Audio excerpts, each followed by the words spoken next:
So, here we are at the Firemaker, the final episode of the first serial of Doctor Who. That serial is officially called An Unearthly Child, though you might hear it sometimes referred to as 100,000 BC, or even occasionally by the earlier script title The Tribe of Gum. All are applicable, but An Unearthly Child is the current official title. Should one be so inclined to want to watch the serial in non-streaming form, I have it on the beginning set on DVD. I believe it's available in a slightly more compact form than the one I originally bought it in these days. And within it, of course, is An Unearthly Child itself. I really like the beginning set. It's fascinating to me to watch the really early origins of the show.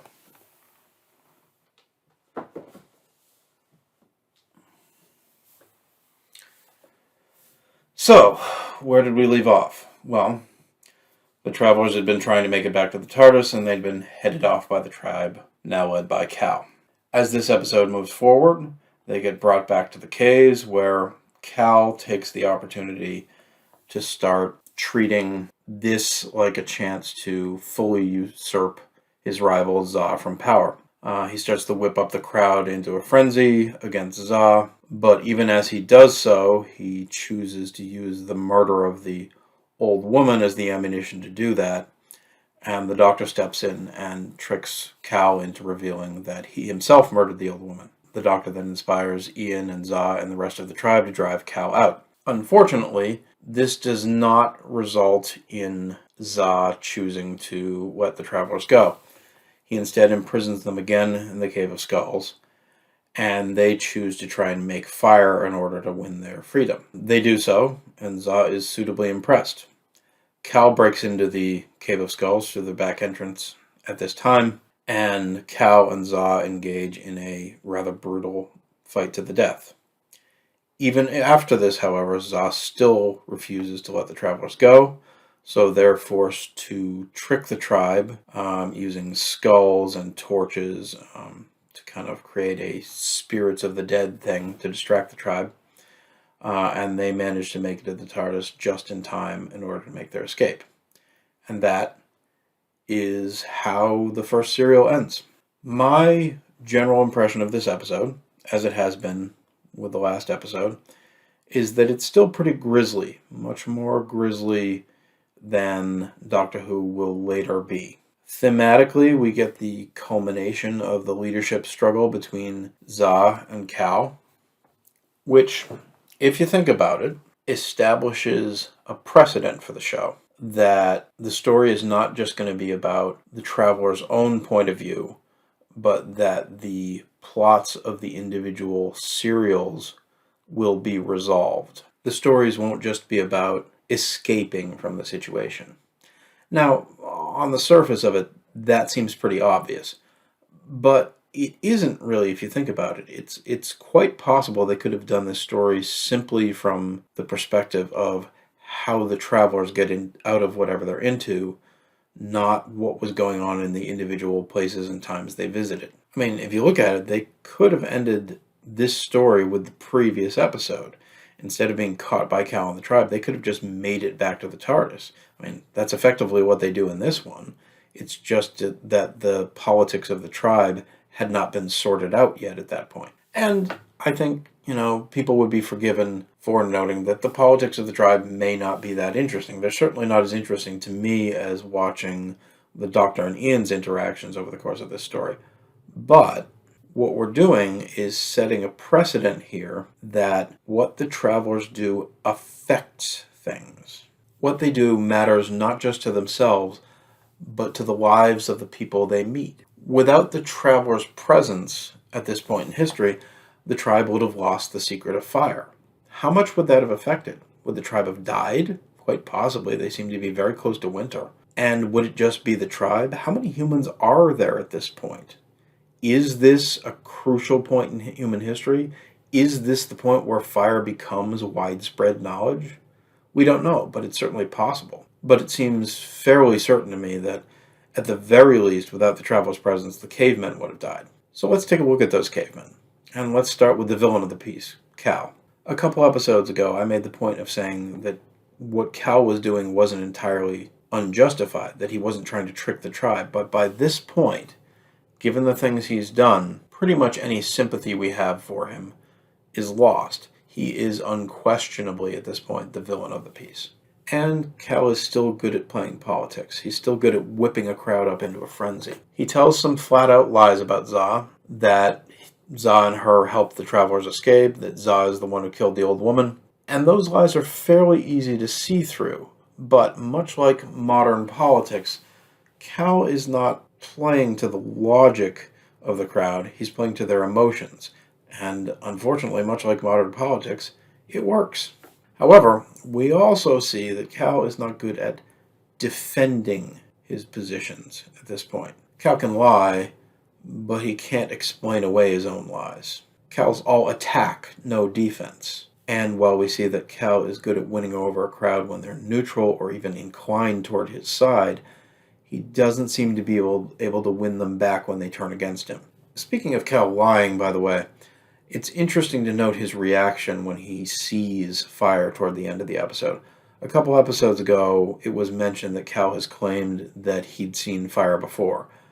Judging by the reaction he has, I'd say that was a lie too, because he's certainly looking at it like someone amazed by something he's never seen before. So let's talk a little bit about Cal's opposite number, Za. I talked over the past couple episodes about Za's vision about his own future, what he wants to be. And here we see that Za doesn't just want to be a leader, he wants to be a good leader. He wants to be a better leader. You can see this in several things he does over the course of the episode. He has a line where he says, "I must hear more things to remember. A leader would have things to remember." He presses her for information about what happened when he was unconscious because he thinks it's important. He won't let the travelers go, which on the surface of it just seems cruel, but I think it's because he suspects by this point that the travelers have more to teach the tribe than just about how to make fire.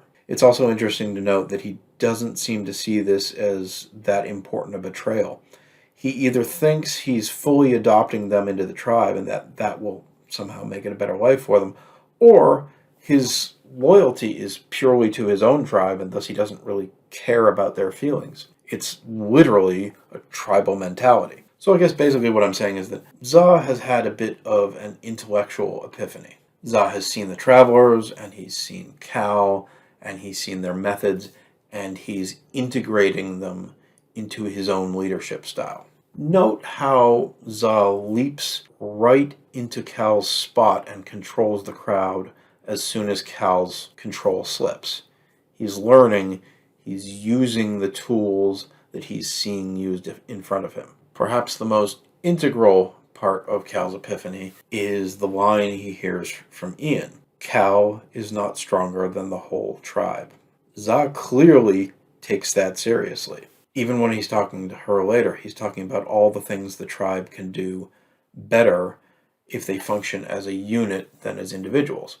And this, I think, is the culmination of the difference between Za and Cal's visions. Cal operates only as an individual. Za wants to operate as the leader of the collective. In a wider sense than Za himself, I've been talking for 2 episodes now about how this story is set in a world where strength and power are more important than intellect. This is the first step toward a world where that is not the case. A world where brains and innovation are the driving forces of the world. Strength will not become unimportant, but it will cease being the trump card. It will cease being the only thing that matters. I think Za's epiphany reaches a bit of a crescendo in what would seem like an otherwise small moment. Right toward the end of the episode, he holds up a little burning stick and says, "With fire, it is day." Now, this is an incredibly simple concept, that fire creates light and that you can use light to see in the dark. But it's the first idea we've seen Za espouse in the entire story that he seems to have come up with entirely on his own, just observing the way the world works, not watching other people. And that act of independent thought is the pinnacle of his epiphany. It's simple, but it's important. Not everyone takes this quite as well as Za does. The old woman is dead, and the story apparently still needs someone to not like the idea that things are changing, so her's father, Horg, steps into that role. Horg seems quite on board with getting rid of Za by this point. It's almost like he sees Za's new approach as a sign of weakness rather than the flourishing individual intellect that it actually is. This isn't really surprising. Horg is clearly a bit of a traditionalist, and he wants the same kind of leader they've always had, an individually strong leader. I suspect that Horg even thinks, the fact that the whole tribe threw Cal out rather than just Za throwing Cal out means that Za isn't equipped to be a leader, that Za should have been able to do it himself. He's supposed to be individually strong. That's how it works in this world. It's kind of ironic, though, given how traditional Horg seems to be, that his desire to remove Za is stopped dead as soon as Za emerges from the Cave of Skulls with fire, because that same tradition is very clear. The leader is the one who makes fire. At this point, he's just got to put up with it. And then there's her, Horg's daughter, Za's girlfriend, or I don't know if they have wives at this point. I don't know if marriage is a thing in this tribe. Her gets a little bit left behind in Za's epiphany. I have made the point, and I still believe, that her is the smartest person in the tribe. Previous episodes have had her advising Za and explaining things to him. And in this episode, it kind of flips, and he explains things to her. Everything kind of works in the opposite direction. It's almost like he's kind of leapfrogged her in terms of his awareness. They could have played this a little more negatively. They could have played it with more resentment on her part. And part of me almost kind of wishes they had. But that's not the route they choose to go. Her seems still very attached to Za, even if a little confused by him now. And one could almost imagine that this is Za sort of growing to be the man and the leader that her had kind of always hoped he'd be. It's a bit sad to me that this kind of reinforces sex and gender stereotypes. That when the world was run by pure power, the men ran things. And now, as it's going to start to be ruled a bit more by intellect and ideas, apparently the men will still be running things. It is unfortunately realistic, at least at that point in history, and to an extent now. Hopefully that will change a bit in the future. So that's the Cavemen. But let's talk a bit about the regulars. Let's talk about those that we're going to be following for at least the next couple of seasons or so. Susan. Susan gets largely sidelined for most of this episode. Get used to it. It's going to happen a lot. She does get one sort of brief moment to shine in that she is the one who initially seems to grasp how eerie it is if you take a skull and put it on top of a burning torch, which is what they'll eventually use for distraction for their escape. But Ian almost immediately jumps in and steals her moment and ends up coming up with the rest of the idea himself. I honestly wish they'd let Susan have the whole thing. This isn't about the male-female thing I was talking about before. This is just would have given her more interesting stuff to do, and it's not like Ian doesn't have other stuff revolving around him in the episode. So it's a bit of a shame that Susan doesn't get to come up with that entire idea on her own. It's also a bit of a shame because Barbara gets even less to do in this episode than Susan does. You can, I suppose, make an argument that we're actually getting some character development through Barbara's inaction, because what we're not seeing is Barbara panicking and screaming as she did throughout most of the previous episode. Still, she doesn't get much to do. Nevertheless, Jacqueline Hill is still awesome because she's awesome even when Barbara gets virtually nothing to do, because she's just that good an actress. Ian. Ian falls pretty squarely into the hero role in this episode that he's been inching towards for the last 3 episodes anyway. He's going to remain in that spot pretty much as long as he's a regular on the show. In this episode, his heroics are a little more intellectual and a little less physical, but then that sort of fits with the theme I was talking about before. Ian makes fire. He's the one who says Cal is not stronger than the whole tribe. that line probably affects the whole tribe and potentially human history. As I mentioned before, we don't know how crucial a moment this is. It does make me wonder, why does Ian give this advice? Well, Ian's a teacher, and this is effectively a teachable moment for Za. Further, Ian's just a good person. He seems to want to help. It's probably why he became a teacher in the first place. So those things, I think, lead him to want to give Za good advice. He later mentions that, the entire tribe should know how to make fire, which again, I think is Ian's teacherness coming to the fore, him wanting to spread knowledge to everyone. That last idea is interesting. It makes me wonder if Za took that advice, if he taught others how to make fire. Given the sort of epiphanies Za is having at this point, it wouldn't surprise me. And of course, obviously, we don't live in a world where only leaders know how to make fire. So maybe that's the point at which that starts. As I mentioned, Ian's approach also kind of represents that shift from physical power to intellectualism that I was talking about. For the past 2 episodes, particularly The Forest of Fear, Ian has clashed with the Doctor over who should be leading the group. And he's done so in a very clash of egos kind of way. Here, he takes a different approach. Ian allows the Doctor to assume the trappings of leadership. Indeed, when Za asks who the leader is, Ian specifically says it's the Doctor. This is trying to intellectually work around that argument rather than just having it straight out. Ian's decided that he's willing to go along with the Doctor being leader as long as the Doctor's decisions seem good for the whole group, not just the Doctor himself. Note how Ian supports the Doctor in his case against Cal. Later, the Doctor prevents Ian from following Za out of the cave, claiming that Za will let them go now that he has fire. That doesn't turn out to be true, but Ian pointedly does not give him grief about that, recognizing that as an honest mistake, not just a blind attempt to assert leadership. And that brings us to the Doctor himself. This episode gives us the first instance of one of the staples of Doctor Who, which is the Doctor outwitting the villain.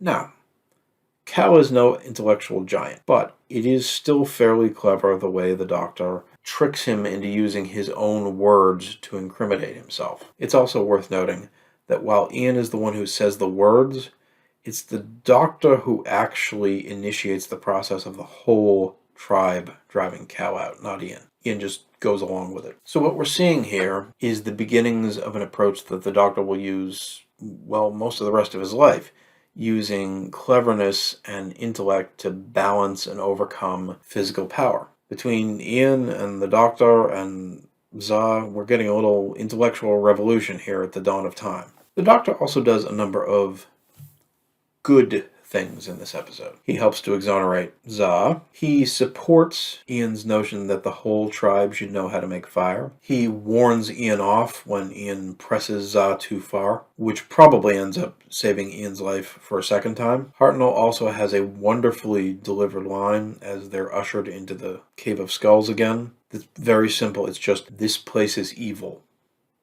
which he delivers magnificently. Does this mean the Doctor has turned a corner and is now going to act less selfishly, that he's going to consider the needs of people beyond himself and his granddaughter? Well, no, because all of those things I mentioned have more pragmatic and practical reasons behind them. In exonerating Za, the Doctor is discrediting Cal, who is an immediate physical danger to them. The whole tribe, knowing how to make fire, reduces its mysticism in the tribe's eyes, and thus reduces the need for the tribe to want to hold them. Saving Ian, Ian is useful for the traveler's survival. And you don't really need to be a moral paragon to declare a cave full of human skulls and bones evil, do you? And if you want proof that the Doctor hasn't turned over a new leaf yet, right toward the end of the episode, as they're running to the TARDIS, Barbara trips and falls in the forest, and the Doctor runs right by her, not helping her in the slightest. No, the Doctor really isn't the heroic person he'll be yet. But he's still fascinating to watch, and it's going to be interesting to see him become that character. Some other little things. I am recording this in mid-December 2022, and I am struck by how cool it is that the same William Russell who's playing Ian in the episode I'm reviewing just played Ian in the most recent episode of Doctor Who that broadcast. That's just awesome, and I'm honestly not sure if there's another show that could accomplish something like that. In terms of the episode itself, I remain impressed by their budget and cost-saving measures. I noticed they skip over the tribe actively marching the travelers back to the caves at the end, just choosing to start when they arrive, saving them from makeup and extras and sets and props. In terms of skipping things, though, I do think they missed an opportunity because we do not get a scene where the travelers decide to make fire. I would have liked to have seen that. I find myself very curious as to whose idea it actually was. Given the shape of the rest of the episode, I'd say probably Ian's, though it would have been nice if it had been Susan's. I'd want to know how the Doctor reacted to it. Did he initially object just because he's been objecting to anything Ian proposes? Or was he on board with the idea? Because it seems like this could have been a good turning point moment for when he realizes that Ian might actually have something to contribute. As the episode stands, everybody's clearly on board with it by the time Za arrives, so we don't really get to see how that came about. There's more good caveman language stuff in there that I like, as in the previous two episodes. There's some great lines like, it took away your axe in its head. There's her mistakenly believing Ian's name is Friend. There's Horg waxing philosophical about how he remembers how the meat and fire joined together. There's a great moment where Cal is trying to explain why the knife that he claims Za killed the old woman with has no blood on it. And he says, "It is a bad knife. It does not show the things that it has done," which seems like a very caveman concept. I also love that their name for a cup is a stone with a hole in it, because of course it is. That's the only kind of cups they have. There's also a nice camera shot of lots of members of the tribe jostling around, trying to be close to the fire for warmth, which seems like a pretty reasonable reaction to fire just having been introduced to their lives again. The fight between Za and Cal is quite brutal.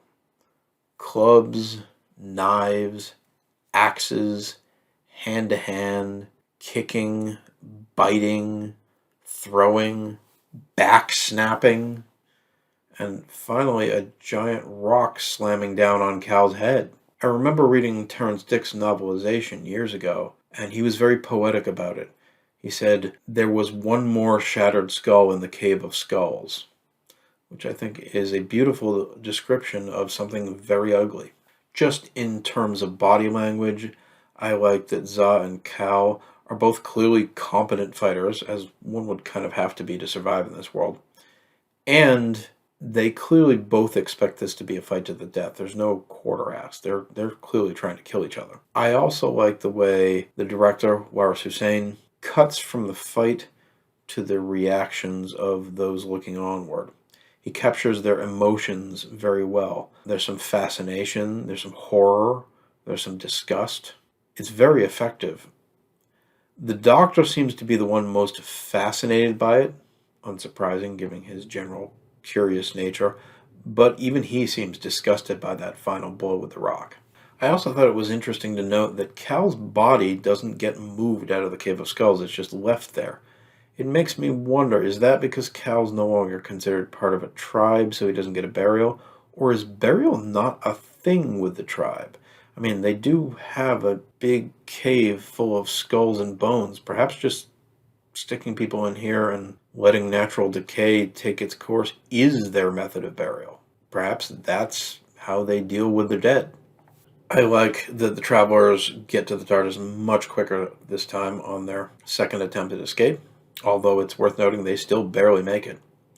I also really like that last shot where the Doctor turns and looks at the cavemen before entering the TARDIS. William Hartnell has a real gift for pulling a dramatic pose, something that the show will make good use of in the next few years, and he's doing it right from the beginning. I also like that shot of Za staring incredulously at the TARDIS as it disappears. I particularly like that it mirrors the shot of Cal looking at the TARDIS as it arrived from 2 episodes ago.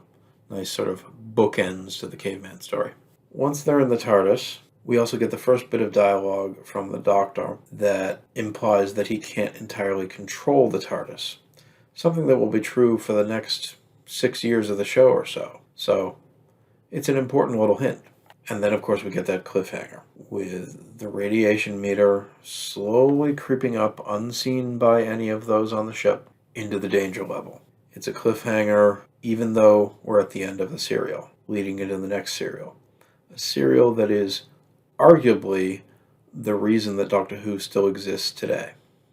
So, those are my musings on the Firemaker, bringing to a close the first serial, An Unearthly Child.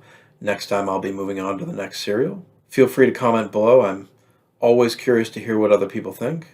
Like, share, subscribe, all that good stuff. All that good YouTube algorithm stuff. And next time we'll find out what happens next.